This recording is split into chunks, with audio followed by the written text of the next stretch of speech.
everybody. I'm Nate Thompson. I'm here at MBTF. I work in our marketing department. Thank you all for coming out tonight. This is a very special screening. We have a great panel for you, and of course, we also have Memorial Days coming up in a couple of weeks, so this is also very timely as well. First of all, I would like to welcome out co-producer Kirk Sadusky.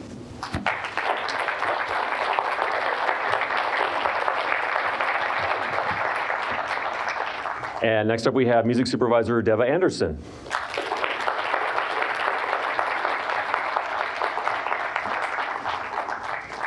And we also have with us today costume designer Colleen Atwood.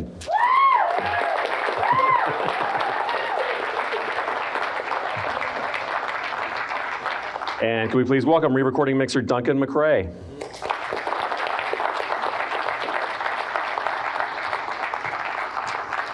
And finally, composer Blake Neely.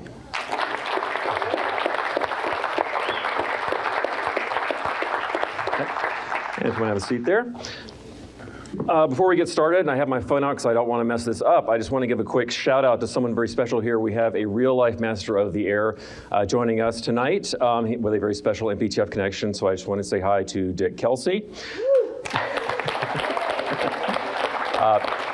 Dick is part of a program that we have here called, hi Dick.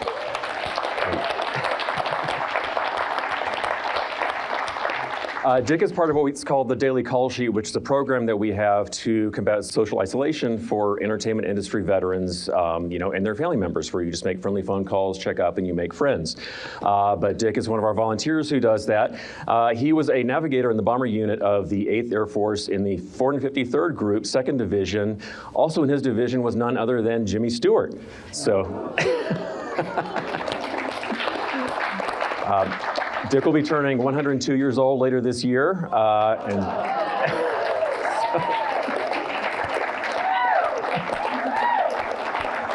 so bravo, and thank you for everything you do for us, and thank you for your service. We really appreciate it.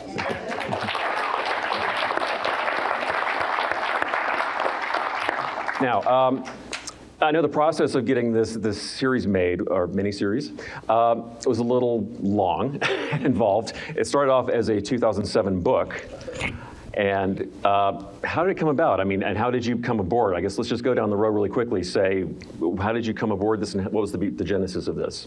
So I've worked at Playtone for 25 years. So when this opportunity came along, HBO had said that we had done Band of Brothers in the Pacific, and they said they wanted to do a third series. So we knew it was going to be the Air Force, and so we just started working on it. I also work at Playtone in the music division, and being a part of Band of Brothers and the Pacific, it was natural to come aboard. And one of the advantages being in the music end of it is we get to kind of do a through line historically from the first one, so we could talk about that more. I came into it fairly late in the game because I'm actually doing things once the production is up and running. So I came into the show probably a year before we started shooting and started doing my preparation for it. Hi, I'm Duncan McRae, one of the re-recording mixers. We're involved in one of the final parts of post-production, as I'm sure many of you know. One of my mentors and great friends, Mike Minkler, was my re-recording mixing partner, and he's heavily involved with Playtone through the years with the Pacific and many other films, and he invited me along for this unforgettable ride. And I was also involved in Band of Brothers in the Pacific. On Band of Brothers, so I've been working with Playtone for 19 years. On Band of Brothers, I was an orchestrator for my mentor, Michael Kamen. On the Pacific, I co-wrote that with Hans Zimmer, who you might have heard of, and Jeff Zanelli. And on this one, I begged Playtone to just let me have it on my own because I knew exactly what I wanted to do with it. And if I can add one other thing with Blake, if any of you have seen, we also produce a series on CNN, The Decade, 60s, 70s. If you've enjoyed that, and we hear all the time how much people do enjoy it, Blake was the composer on that as well. That main theme song, wow. Yeah, I mean, some of you go way back, all the way to like John Adams, if any of you have seen that, if you remember that one. The show, not the guy. But I mean, it's like you're just kind of this motley crew that you got put together. So by this point, did you have to do a lot of research? Because this is a World War II production, but it's kind of a different angle on it than what we had seen before with those other two shows. So how much research was involved? How intensive was it to sort of get the period feel right in terms of, you know, from what you see with the costumes to what you're hearing with the songs and the music and the way that it's mixed? How hard was that? Well, it's a challenge, and but we started with a book, Don Miller's Masters of the Air. That was the key. When we read that, knew that there was something in that book. It's a huge book about the 8th Air Force. We couldn't tell that entire story. So, but it's pretty. We realized pretty quickly what the focus of the story should be. The 100th Bomb Group, particularly Majors Clevin and Egan and Rosenthal. So that came together fairly quickly once we got the green light from HBO. And then, yeah, we spent a long time on research, and I'll let each of these guys talk about their specific departments, but several years. We worked very closely with Don Miller. We hired our screenwriter, John Orloff. We worked very closely with him, and so much research, because authenticity is absolutely the key word to us.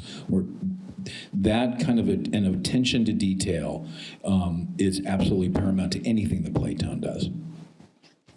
On the song point, just to echo what Kirk said, the authenticity and basing on Don Miller's book was very important. And because we're so tight-knit here as a company and also filmmaker-wise, we're able to do a lot of creative collaboration together and also refer to the book. Just for an example, I mean, Blake is really the musical star of the series with this incredible composed score. On the song-wise, which is what I deal with primarily, it really is being true to the characters themselves. For example, Rosie Rosenthal, who was a huge jazz fan, to really look at specific copyrights that he was interested in and to incorporate that as an example.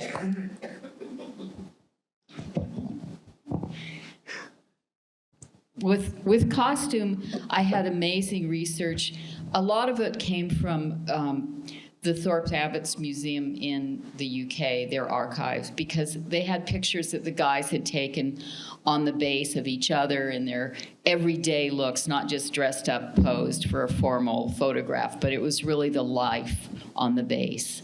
And I was able to base each character upon those photographs that I saw them hanging out in the yard or with their shirt off, their sleeves rolled up, and roll that into something. There was less research available for the POW camps, which was, they were photographed, but a lot of times it was propaganda photographs to make it look better than it was. But I was able to get enough real research from that era, too, to give all the flavor of it. Say, in the POW camps, you suddenly saw there were people from all the Allied forces there at the end of the war. It wasn't just Americans. It was every country that had fought the Germans sort of on these marches coming together in these camps. And it was really a revelation to me because I never really understood that about the war. So it was from a historical point of view really interesting, but from a costume point of view, it just enriched, what I already had going on with the guys that we were telling, whose story we were telling. Yeah. Speaking from a sound effects point of view, I really wanted to understand what it sounded like, but also felt like to be up there in one of these B-17s. So my grandfather-in-law was actually a radio operator on a B-17 and kept along with his handwritten journals and mission logs, he kept pieces of flak shrapnel, which I was able to hold and feel and just imagine through what he wrote about, with it coming in through the fuselage and landing on his lap. And we actually had the opportunity to fly in a B-17 out at Chino Airport. There's one that they bring out from the Arizona Plane Museum, and 4 of us on the team got to go up and fly around on one of those for 45 minutes or so, and that was an unforgettable experience. Something that's really hard to recreate without being in one of those, but it was that human feel and vulnerability that I really wanted to try and reproduce in the sound effects mix on this show here. My research was pretty simple. It's what instruments were not invented before 1943, and I'll just use those. And it turns out there's a lot of really great ones. So no, I stuck to no electronics, and it felt right. The difficult part for me was to then figure out how to do all these things with just an orchestra. So that was a lot of fun, but I didn't get invited up in the B-17.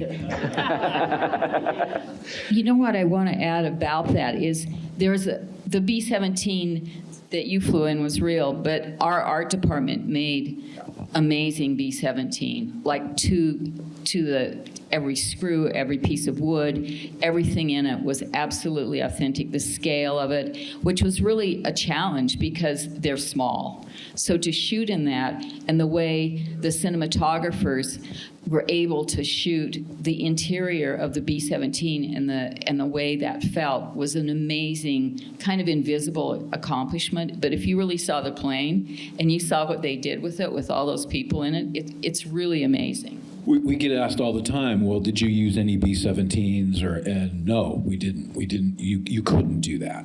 And somebody who's not up here tonight, but who certainly should be, is Chris Seegers, our production designer, who in many ways is sort of our secret weapon, because everything you see on screen in terms of the design, the sets, the B-17s, the B-51s, that's all comes out of Chris Seegers' shop and his very, very talented and very dedicated and devoted art department.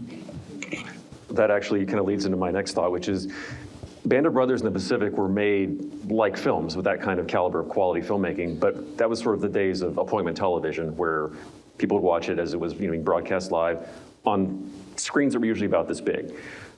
This, of course, is on Apple Plus, and this is people watching in 4K, you've got Dolby Atmos. Technology has changed dramatically since those shows aired. Did that affect you at all? Because the feel of it is very different. The look of it and the sound texture, it's, you can sort of feel the evolution of time, I think, since the last show. Was that a factor at all in the way that you put the show together? Not purposefully. We put Masters of the Year went into development about more than 10 years ago. So if we could have gone into production within 2 years, which is more normal, we would have loved it, of course. But we, as Gary Getzman says all the time, we couldn't have made the same show 10 years ago. So we actually, in some ways, benefited from the delay because the technology that we have today is, but again, another secret weapon that we have is the way Steven Rosenbaum, who again could and should be up here, his visual effects department. Everything, all the air combat, all of that is computer generated, and we did not have the technology even 5 years ago to do that. So it very much affected the show. And what about from an audio standpoint? Could the three of you talk? Because it's not a very bombastic sounding series exactly, but it has a lot of texture, a lot of atmosphere, and I think a lot of people I've talked to people who watch it, the sound is so interesting because it just sort of envelops you. It really pulls you into the story, like from the songs to the score to the way that it's all mixed. Well, there's a lot of, Duncan and I had a lot of back and forths with, do you want to take over here with sound effects or it's just a music moment? And I remember coming into this just absolutely tragic scene in episode 3. And I'd written a, nice emotional piece, but I thought it was going to be covered with bullets and explosions, and I come in and it just plays music. And I'm like, what's going on? You go, there's a choice. We think it works. So that was fun to cut. And it's also a more modern thing that wouldn't have been done probably 10 years ago, those kinds of choices. Yeah, a lot of handoff back and forth and a lot of experimenting to hear the different ways that people are going to view an episodic program now too. Ideally, we'd love everybody to see Masters of the Air in a theatre. But while we were mixing, we had to understand that devices from as small as a tablet, unfortunately, through to big screen TVs at home with good proper sound bars or surround sound systems. And we tested the material and the mix through those constantly back and forth to make sure we can fit the power and scope of this story into any playback device. So all audiences can really feel the threat and the power and the vulnerability that they all went through.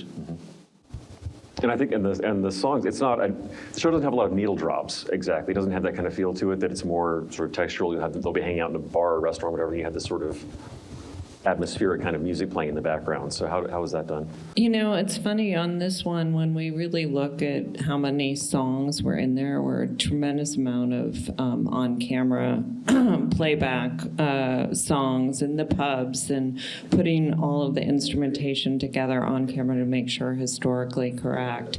And I always say this with song placement too, because with Blake's beautiful score and Colleen's gorgeous costumes and everything texturally that everyone's feeling, it's the experience of the audience taking in a musical score and a song itself. Maybe, you know, when Rosie's humming something in the aircraft itself, it's something that the human experience, he actually was experiencing. So, and it all comes down to human stories, of course, and human experience. It's just an honor to be here, and to have someone like Dick here is unbelievable. Yes, it is. To amplify what Deva was just saying, there's a scene when Rosie Rosenthal is one of our lead characters and is piloting a plane. And he was a big music fan. He particularly liked Artie Shaw. And this actually happened. You look for those little moments. What is going to differentiate one character from another? What can tell the audience a little bit more about this guy? And we discovered that he was a huge jazz fan, but in particular, and this event really happened, to calm himself and his crew down after they had been under aerial attack, he started humming a Artie Shaw song over the intercom. And it worked, and it actually happened, and we knew those kinds of little incidents and episodes are most revealing of character. And then we go to Dev and say, Dev, which song? We didn't know which song, we just knew it was an Artie Shaw song. And then Dev and Rachel take over. And so for Colleen, with the costumes, first of all, if you've seen The Pacific especially, or Band of Brothers, the shows have a very distinctive look. Each one has a very unique sort of color palette to it. The Pacific, for example, is very warm. It's a lot of brown, a lot of orange. This one is very sort of classic English in a way. It's very steely blue. Did that factor into the costume choices? And you had these actors who look like they could have stepped out of like an Ealing movie or like the Dam Busters or something like that. They're very, very 40s looking actors. Well, the casting was spectacular, first of all, which helps with everything I do. But the fact that the real uniforms and the leathers and all the things that are part of this story and part of the sort of charisma of the pilots of the period was, came in those rich tones. They were already, that was the color they really were. So I just took what was really the proper colors and used them. I aged them a lot. I did a lot of work to them. So they looked like somebody had worn them and they didn't just get a new outfit and never wear it, which is a beef I have with a lot of military stuff. I was able to really put the leathers through cement mixers and all kinds of things to get them to look like somebody had really worn them for a long time. Literally, they were in cement mixers because it's so hard to age it and have it still be the leather that it is. So we had an amazing team of people doing that the whole time we were shooting. In the camps, I was spraying the clothes when they walked out with this kind of mud-colored paraffin that looks like when mud sticks to you and stays on the costumes. So there was a lot of detail that went into not only the costumes themselves, but what happened to the costumes to make them look like somebody had actually lived in them and worn them. We're going to open this up for questions if anybody has it in just a couple of minutes, but I'm also curious because, again, like I said, the environment that people view things now, content is very different. What kind of response have you gotten to this show? Have you heard from any either younger viewers who weren't aware of this period or even people who actually served or their grandparents served? Any of you, just feel free to just say any experience you've had since the show. One thing I've heard is a lot of people don't realize they have Atmos system at home. They'll be like, I just turned on my TV and stuff's flying all around me. I go, yeah, you have an Atmos soundbar, Mom. bomb. The response to the series has been extraordinary. It's the largest thing that's ever appeared on Apple Plus TV.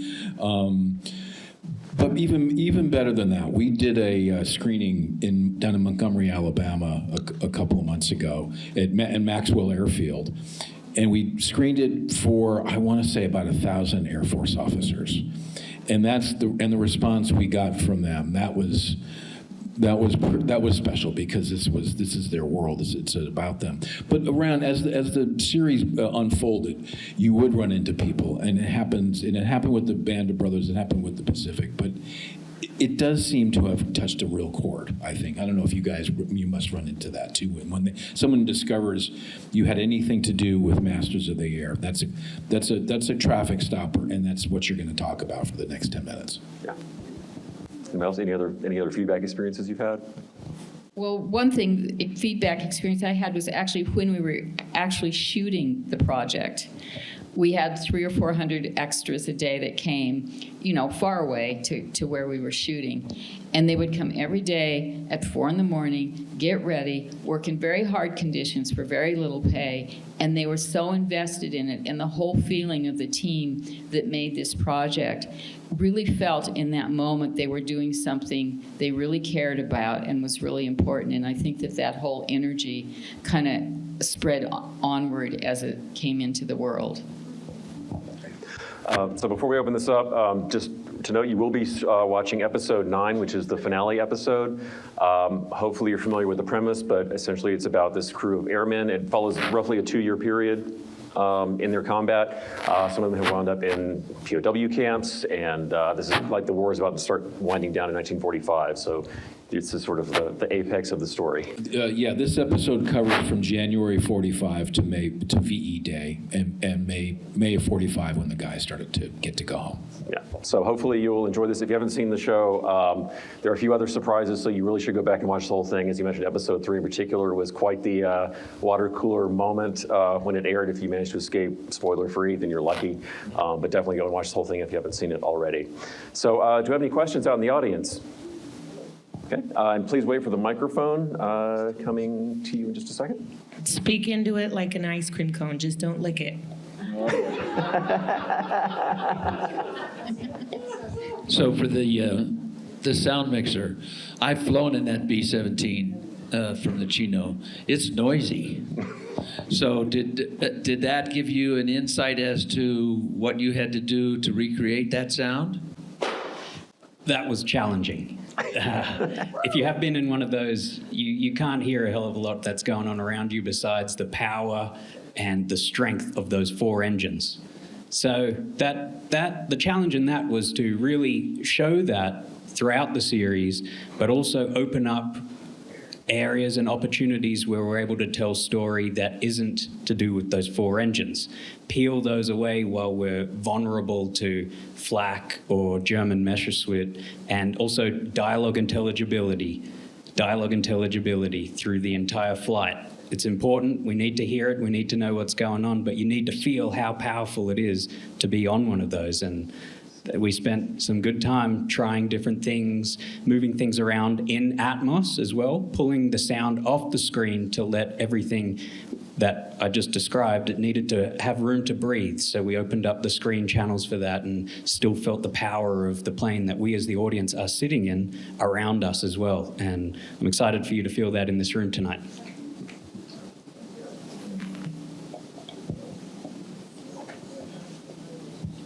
Oh, one more question. Where did you shoot this? We shot in England, basically north of London.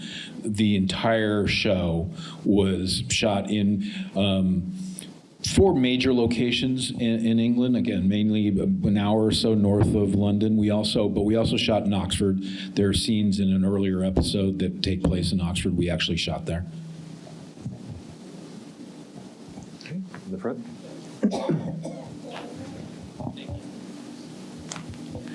Hi. I was wondering if you had any plans to eventually show any of the episodes or the entire series in a movie theater? Well, thank you for that question. We've actually have shown it in movie theaters a little bit. I don't think that there will be an extended run. I mean, who knows? We did the Yarrow Theater in Santa Monica, if any of you are familiar with that. We showed the first 3 episodes there a couple months ago, and the audience reaction was extraordinary. And as Duncan said, that's really the way to see it if you can. So in the future, if you like this series and you see that any of it's going to be playing at a theater and you can get there, get there.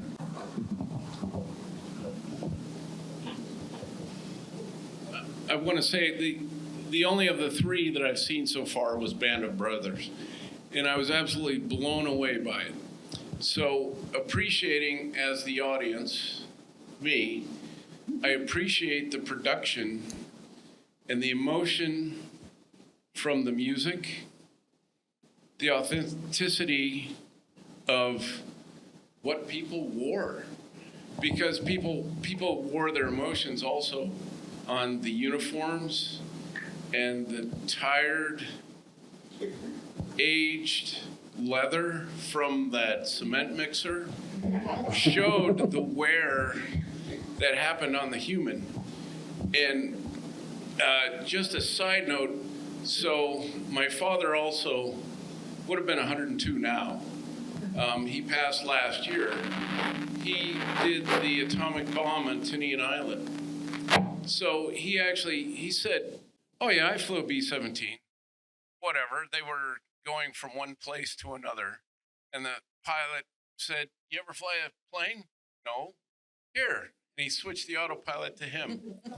And the crew that was training in the back, the commander came up and said, what are you doing up here? I've got a seasick bunch of crew back here. The pilot said, okay, give me the controls, fine. But as you say, when you ride that B-17, it's amazing. And I got to thank you, just as people would thank Dad for his service. And he'd say, what did I do? I said, Dad, you're being thanked for everyone that went in the ground, everyone that did the work, everyone that came back.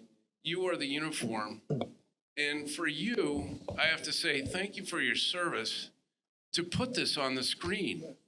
It is absolutely wonderful. Thanks.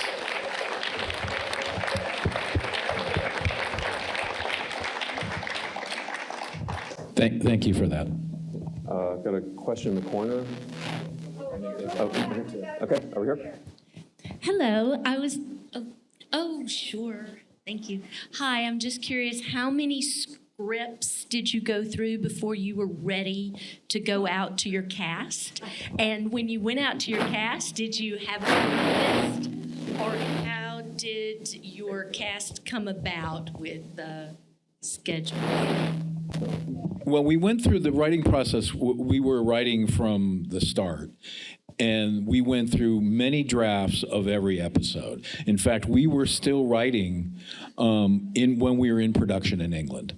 So it was up until almost the last days. We were constantly revising. And then once we had directors, because directors have an enormous influence on scripts, so we were writing constantly.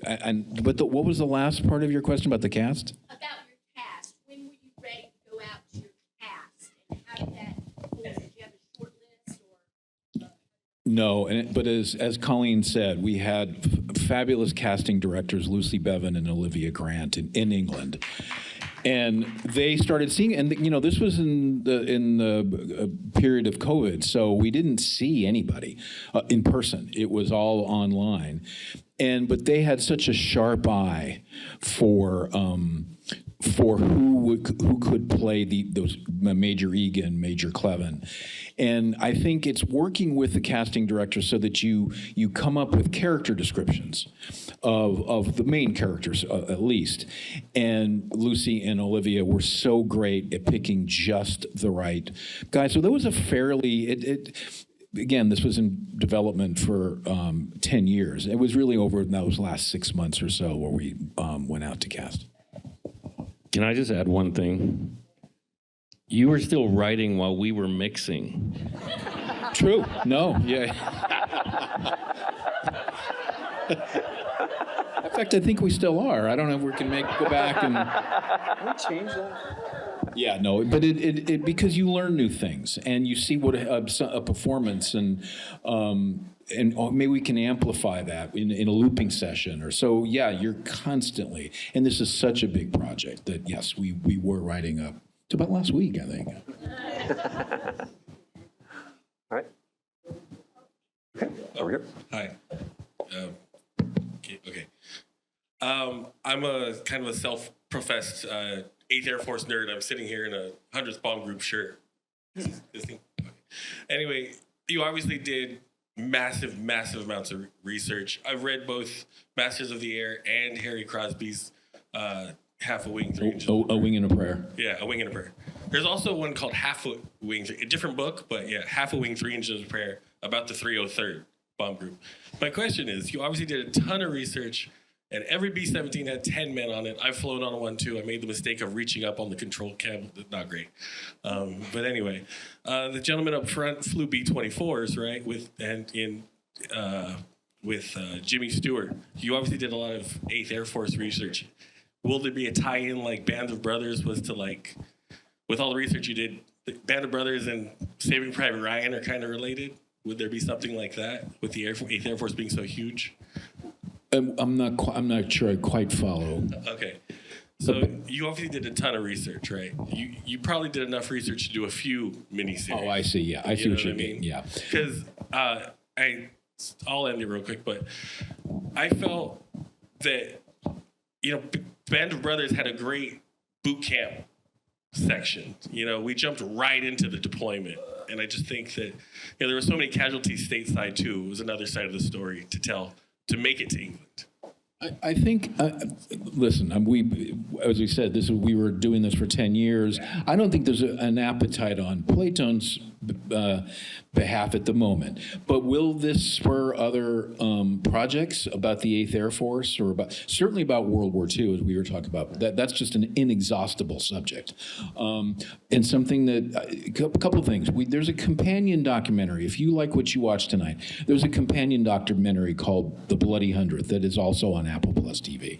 And it's a story of the real guys. And that's from the 100th Bomb Group. And you'll see photographs, and we actually had some archived interviews with some of the characters that we portray. So there is that. And I think there's another, at the end of our series, even though the series is about the 8th Air Force, at the end of the war, because of the POW experience, there were some men that were part of our story that were from the 15th Air Force, and that was, of course, the Tuskegee Airmen.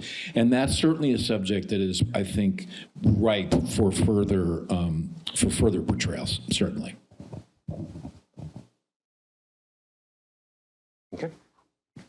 Do we have time for one more? Or I think this will be the last question. Okay, last okay. question.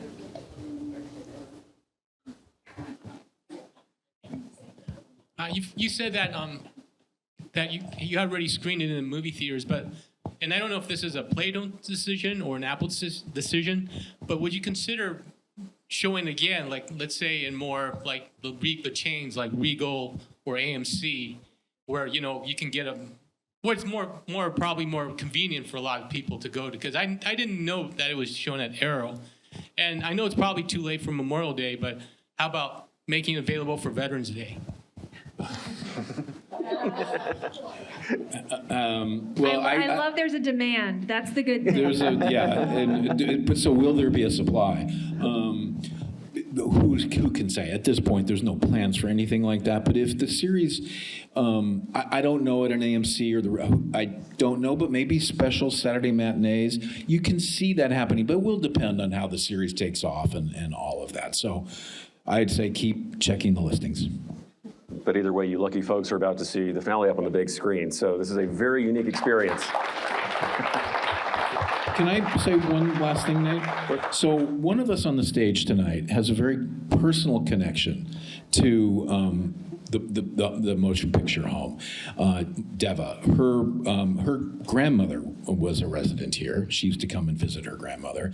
In fact, you can see a photograph of her grandmother and her grandfather in the lobby. Do you want to tell us? You don't want to tell us? So Deva's grandmother was Norma Shearer. And her grandfather was Irving Thalberg.